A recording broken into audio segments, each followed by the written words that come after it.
Good morning, everyone. I'm doing another car video because it's hot outside. I'm in town with my son, so I'm doing this while I'm waiting. I already did the video that I would normally do today. I did it back at the campsite.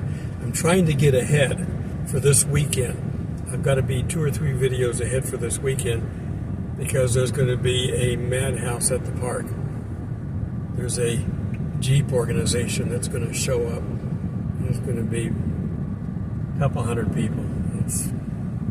It's going to be busy. The lake is not going to be their main focus. They're there to talk Jeeps. Just as an FYI, Jeep is a made-up word. During the war, they were called jungle patrols. They were cheap. They didn't have shocks in them. They were very hard riding. If they lost them, it wasn't, like losing a Humvee today. And if you say Jungle Patrol, it's a JP Jeep. That's where we got the name Jeep. You can win your next trivia battle with that. Okay, I was watching. In my spare time, I like to watch and be involved in science fiction. If I'm not acting in it, I like to watch it. I love the old black and whites because we can see the the lack of technology displayed. And I was thinking as I was watching them, the giant ants. And it's got some good actors getting started in it. James Arness from Gunsmoke. He also played another science fiction. He was in The Thing. He was the original monster, James Arness, because he was tall. Anyhow, James Arness is in it. Leonard Nimoy is in it in one of his early roles, talking roles. Let's see, who else was in that? There's a couple more actors getting started. In any case, the premise was these giant ants were mutations made by where they tested the nuclear bombs. Initially, nuclear bombs were tested above ground. You can find old footage on YouTube or any place you want to look that has videos on it. They didn't know it was dangerous. In early Sci Fi, didn't know it was dangerous either. There's a scene in War of the Worlds where one of the meteors has landed and the guy's got a Geiger counter and it's going off and they're going, it's radioactive. I wonder if we should get back. Yes. Another scene in The Thing is they're flying in and the guy goes, the radiation, radiation level now on their Geiger counter, it's at its max. We must be here, when they were getting over where the spaceship had landed. If it's at its max, you shouldn't be there. Okay. I'm going to get to my point here in a little bit, but the point of the matter is radiation is dangerous. I believe, frankly, that it killed my father and my younger sister. My dad used to be involved in mining in Nevada, and they had a uranium property. And both of them would go into this mine shaft. It was horizontal. I don't know what else it did inside. I'm claustrophobic. I wouldn't go in. I'm probably alive because of that. My dad, it was determined his was work-related cancer, and he died of it at 93, so he got his money's worth. But cancer killed him, and he was on pain meds until he died because it was extreme. My sister died of leukemia. They got it in remission with bone marrow transplant for a little while, for a few years, but it came back and they couldn't stop it. Probably for the same reason. Radiation is dangerous. We're not going to Mars because radiation from the sun is dangerous. Okay, now that I've made my point that radiation is dangerous, the theory of evolution teaches that all this stuff came together through random particles hitting each other and just coming together and forming something meaningful. That is not the case. I'm wondering if my lens has got something on it. I'm in the car, I just don't have good lighting. The idea that all this happened randomly is false.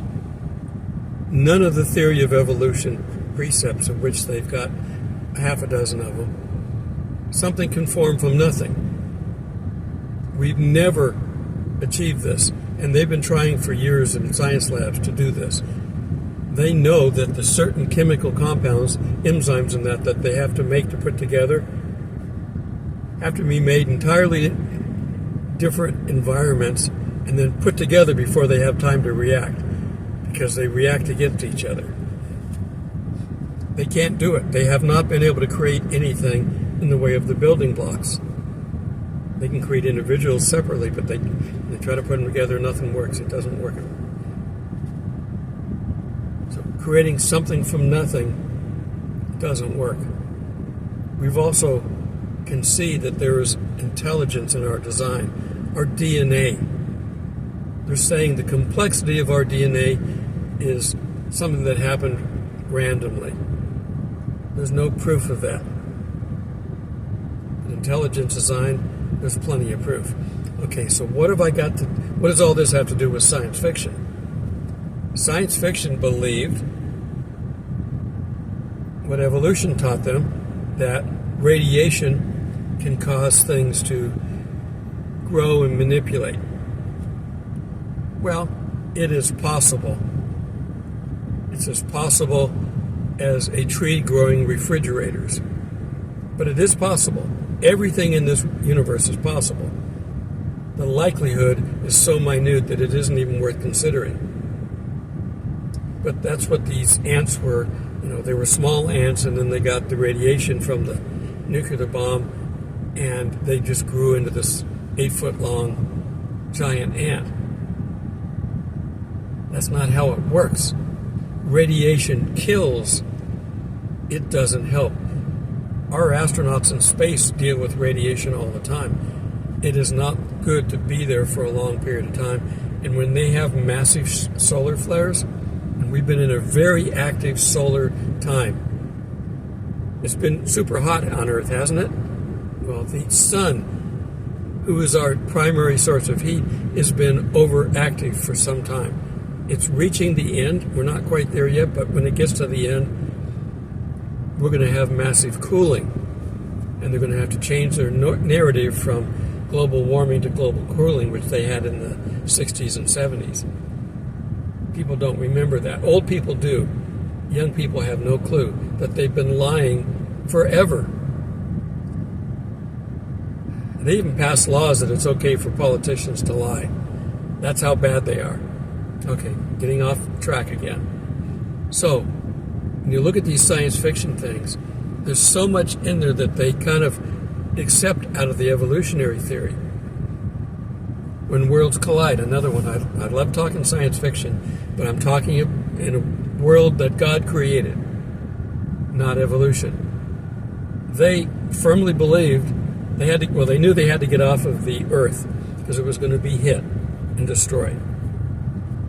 There was going to be a sun come in with its captured planet, and that planet was going to miss the Earth, but the sun was going to hit dead on and destroy the Earth. So they built a rocket ship. If you've seen it, great. If you haven't, these are movies I highly recommend. They're old science fiction, and some of the technology is laughable. But in any case, they just built a rocket so they could go land on the planet that's orbiting this sun, the star. 99.999% of all planets that we've discovered are inhabitable. Our planet is so unique. No other planet in our solar system has the features that our Earth does. It was created for us by God.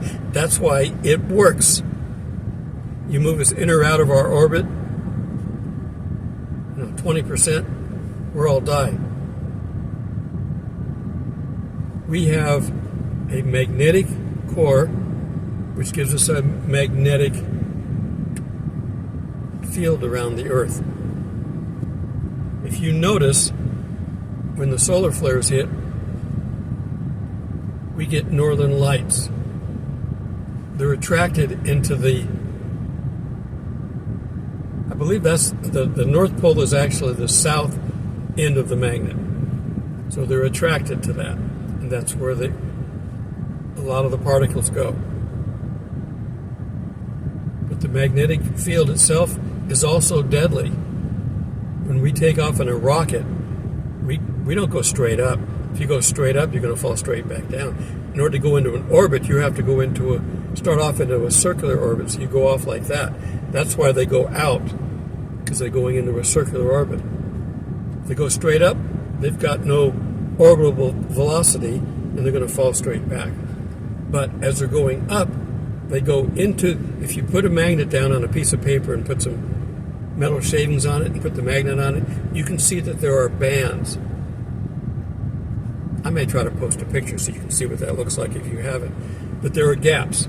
The electrons that are going from one end to the other travel in groups, and in those groups, it controls the metal shavings. There are gaps in between. So the rocket will go up, get into one of the gaps, pick up some more speed, and then cut across the next at a sharp angle to get across the next radiation level, and then get into the next gap. This is real rocket science, people. They had to really think this stuff through. And they learned this trial and error. Okay? Early NASA did an excellent job of what they're doing. The current NASA is not supported properly. And they're not doing a good job. The days of government-funded anything, frankly, are over. But we're going to get a lot more government in our face, like it or not. But NASA needs to just go into a supporting role. SpaceX and other ones around the country, around the world, China's trying to keep up. There are going to be enough people putting people into space that we don't need NASA. We don't need government funding anymore. We also have our atmosphere, which is full of moisture. That moisture, in the form of clouds, helps to block a lot of the cosmic rays. Water is one of the great things. It absorbs cosmic rays, and if they're not high energy, it will basically catch them. That's why when the astronauts are on the space station and there's a solar flare, they go into holes that are built for them. There's a maximum occupancy on the space station. There has to be a hole that they can hide in for every astronaut. They go into that, and it's surrounded by the space station's water. And that helps to protect them. When they went to the moon, in Apollo, and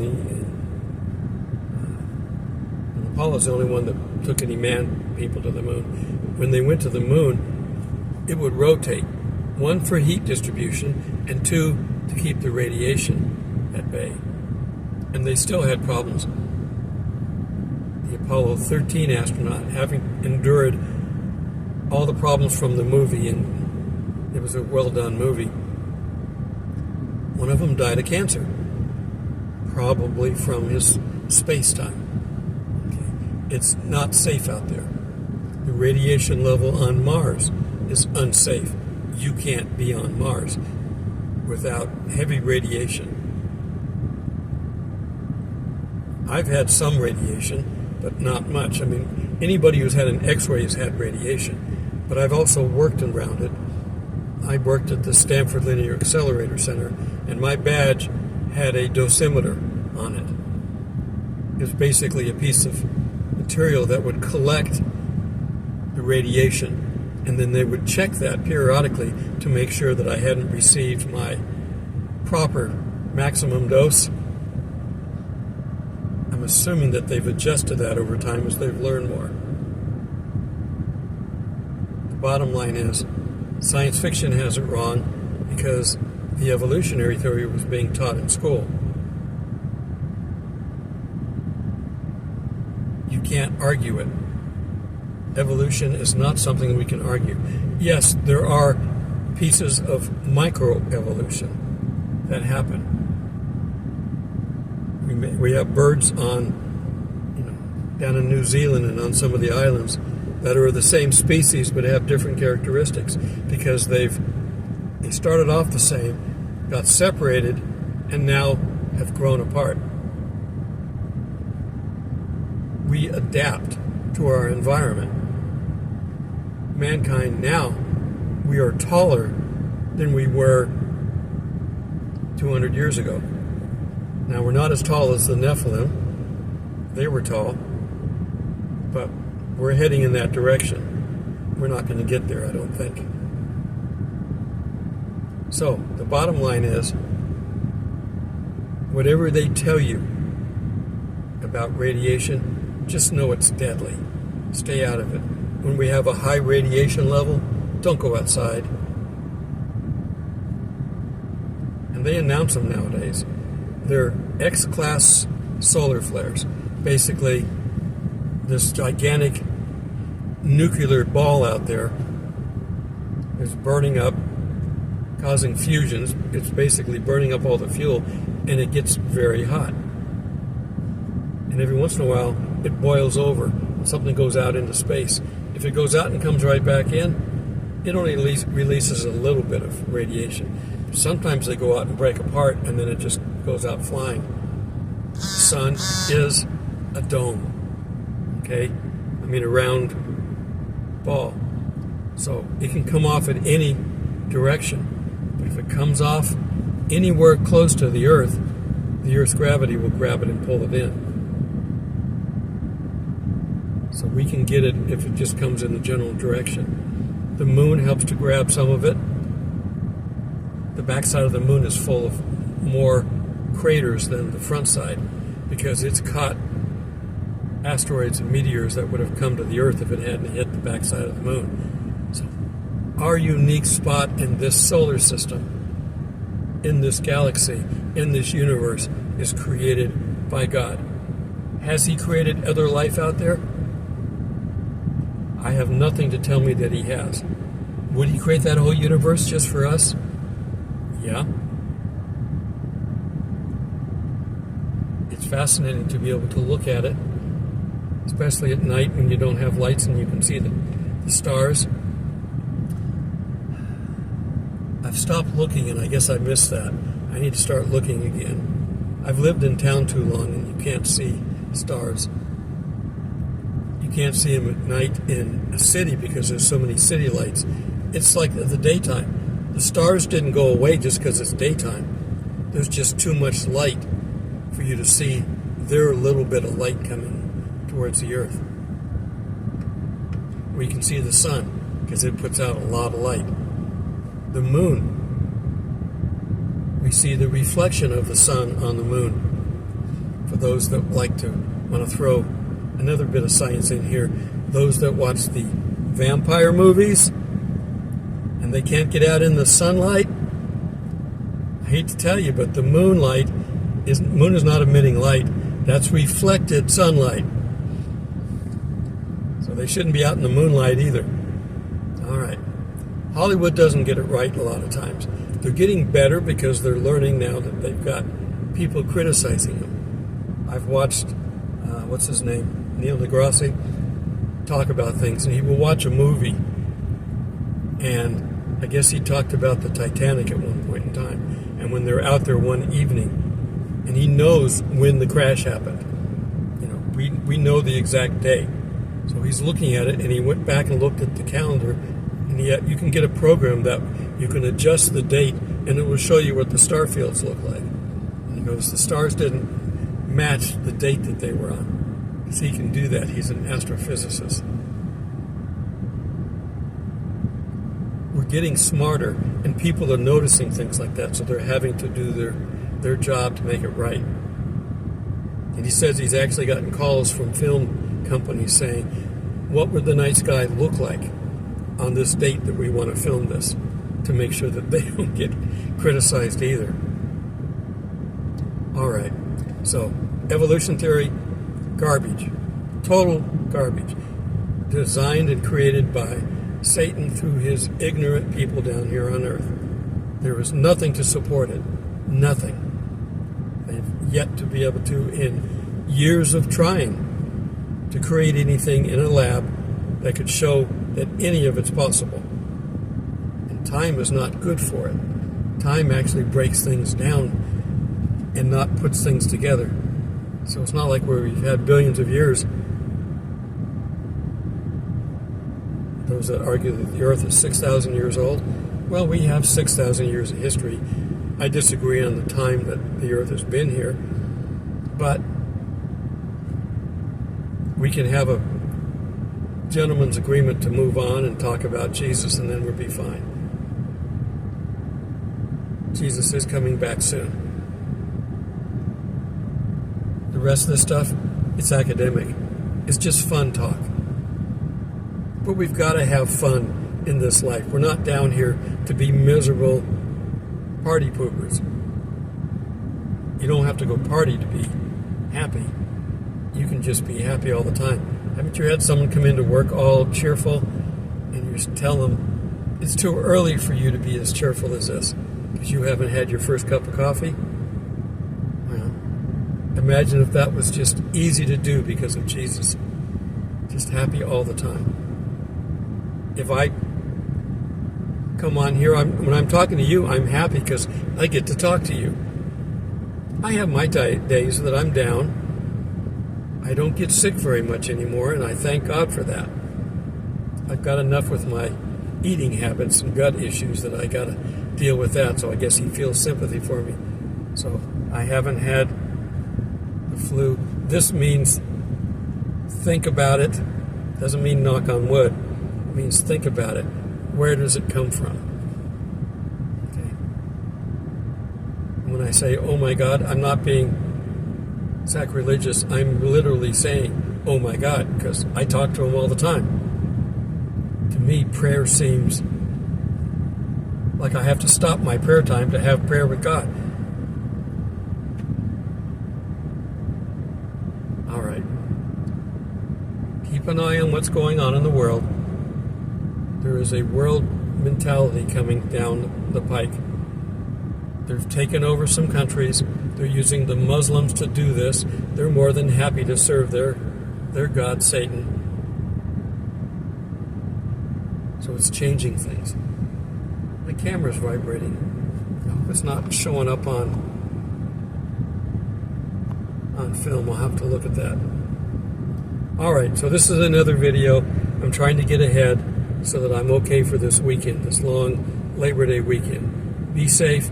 If you're in the Atlanta area and you want something interesting to do, check out Dragon Con. It's Atlanta's big convention. I haven't been since COVID. I got tired of them playing COVID tricks, but it's still probably fun to go to. I'm not dressing up anymore. I've done everything. There's nothing more I can do that I want to do. But check it out. Till we meet in the clouds. God bless.